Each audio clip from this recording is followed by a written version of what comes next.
Ancient mosaics were very common elements within architecture the Roman period, both private buildings, houses, villas, and public buildings as well, such as baths.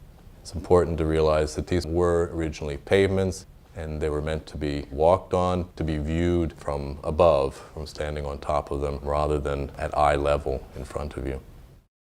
The images on many mosaics actually play with the idea of their position related to the architecture. So a floor may have things spread out on the floor. For example, in this mosaic, a basket has tilted over and the fish are spilling out onto the floor.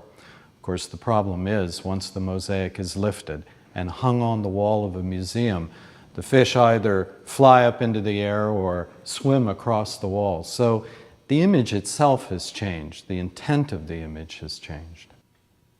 Lifting mosaics from archaeological sites, that is, removing them from their original context, the original place that they were installed and manufactured, has been going on for a very, very long time. The good part of lifting is that in many cases, these pieces of art that were removed from their original context survive today only because they were lifted and brought into the protective environment of a museum.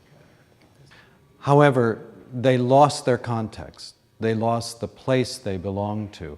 They're no longer part of a building. They're no longer a floor of a building. They're now more like works of art on the wall of the museum itself, framed like a painting, but have lost all of that aspect of being part of the building.